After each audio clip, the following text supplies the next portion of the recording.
పేరు కటిండర్ అతగాడి ఆదాయానికి ఆస్తులకు పొంతనే లేదు. విజయవాడ గవర్నర్ పేట్ సేల్స్ ట్యాక్స్ అసిస్టెంట్ కమిషనర్ ఆఫీసులో అటెండర్ గా పనిచేస్తున్న కొండపల్లి శ్రీనివాసరావు ఏసీబీ దాడులు విస్తుపోయే ఆస్తులు బయటపడ్డాయి. అతనితో పాటు అతని సోదరుల ఇళ్లలో జరిపిన తనిఖీల్లో భారీగా ఆస్తులు వెలుగు చూశాయి. 1986లో శ్రీనివాసరావు ఉద్యోగిగా చేరాడు. గత ఏడాది అక్టోబర్ 16న విజయవాడ పాత బస్తీలోని అవని ట్రాన్స్పోర్ట్ కార్యాలయంలో ఓ వ్యాపారి నుంచి 16,000 లంచం తీసుకుంటూ ఏసీబీ అధికారులకు దొరికాడు. అరెస్ట్ అయ్యి జైలుకు వెళ్లొచ్చాడు. రిమాండ్కు వెళ్లడంతో సస్పెన్షన్కు గురయ్యాడు. తాజాగా చేపట్టిన తనిఖీల్లో శ్రీనివాసరావు ఇంట్లో పలు ఆస్తులను ఏసీబీ అధికారులు గుర్తించి వాటి గురించి ఆరా తీశారు.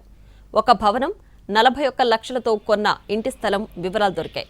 5 బిస్కెట్లతో కలిపి 760 గ్రాముల బంగారం, 8 కిలోల వెండి, బ్యాంకులో 22 లక్షలు, ఇంట్లో కొంత డబ్బులు, విలువైన ఎలక్ట్రానిక్ పరికరాలు, 2 ద్విచక్ర వాహనాలను సీజ్ చేశారు. నిందితుడి భార్య, కుమారుడి పేర్లపై పలు ఆస్తులున్నాయి. బినామీ పేర్లతోనూ ఆస్తులు కొన్నట్లు భావిస్తున్నారు. శ్రీనివాసరావును ఏసీబీ అధికారులు అరెస్ట్ చేసి విచారణ జరుపుతున్నారు.